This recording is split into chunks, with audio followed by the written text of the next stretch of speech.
shirkan jaraa'id ee uu xafiiskiisa ku qabtay taliyaha ciidanka xoogga dalka Soomaaliyeed Sarreeye Guuto Odawa Yuusuf Raage ayaa waxa uu digniin u diray dad gaadiidkooda u ekeysiiya gaadiidka ciidanka xoogga dalka Soomaaliyeed kuwaasi oo mararka qaar siyaabo qaldan u isticmaala. maalmihii ugu dambeeyay waxaa jira gaadiid loo yaqaan gaadiidka tiknikada oo ay wataan shakhsiyaad gaar ah gaadiidka oo loo ekeysiiyay gaadiidka ciidanka xoogga dalka Soomaaliyeed ama lagu buufiyay rinjiga ciidanka xoogga dalka Soomaaliyeed lagu yaqaano arinta ayada ah oo keeni karta qatar iyo qaladaad badan ku ah ciidanka xoogga dalka Soomaaliyeed sababtoo ah waqtiyada qaar ay falal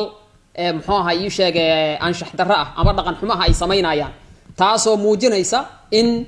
gaadiidka leeyahay ciidanka xoogga dalka Soomaaliyeed falalkaasuna ay geysteen ciidanka xoogga dalka Soomaaliyeed waxaan rabaa marka inaan dadka noocaas aan ugu baaqo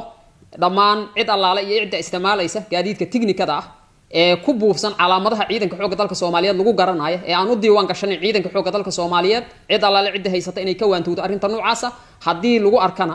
gaadiidkaas waxaan rabaa inaan halkan ka cadeeyo ciidanka xoogga dalka Soomaaliyeed inay si buuxda ula wareegi doonaan mar hadii uu leeyahay calaamadihii lagu yaqiin ciidanka xoogga dalka Soomaaliyeed oo ugu horeeyay rinjiga ciidanka. General Odawa ayaa ka hadlay dad aan ka mid ahayn ciidanka xoogga dalka Soomaaliyeed oo ku labista dareeska ciidanka xoogga dalka kuwa oo uu tilmaamay in sharciga ay la tiigsan doonaan. waxaa jira ayagana shakhsiyaad ama dad isticmaalaya dareeska ciidanka xoogga dalka Soomaaliyeed kuwaas oo aan u diiwaan gashan ama aan ka tirsanayn ciidanka xoogga dalka Soomaaliyeed u shaqeeya hay'ado gaar ah shirkado gaar ah ama si meel gaar ah ka shaqeeya arinta marka ayagana waxaan rabaa ciidanka xoogga dalka Soomaaliyeed wuxuu leeyahay darees lagu yaqaano waxa isticmaali kara ciidanka xoogga dalka Soomaaliyeed ma jirto hay'ad kale oo isticmaali karta ma jirto shakhsi kale oo isticmaali kara waxaan rabaa marka arinta ayadana cid allaale iyo cidda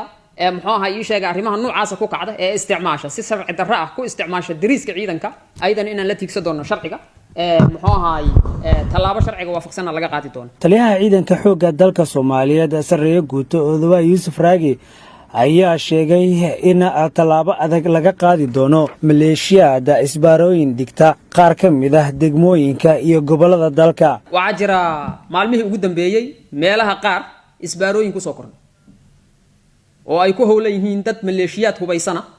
oo aan ciidan ahayn waxaan rabaa aniga arrinta ayadana inaan ugu baaqo dadka arrimaha ku howlan ee dadka dhibaateynaya ee jidgooyooyinka u dhigaya ee isbaarooyinka u yaaliin ee lacagta baadda ah ee aan sharciga waafaqsanayn ka qaadaya dadka waxaan rabaa inaan ugu baaqo arrinta ayadana inay ka waantoobaan haddii arrimaha noocaas oo kale ah ay ku kacaanna ciidamada xoogga dalka Soomaaliyeed iyo guud ahaan ciidamada amniguba ay ka qaadi doonaan talaabo sharciga waafaqsan. Maxamed Muuse Maxamed idaacadda codka ciidamada qalabka sida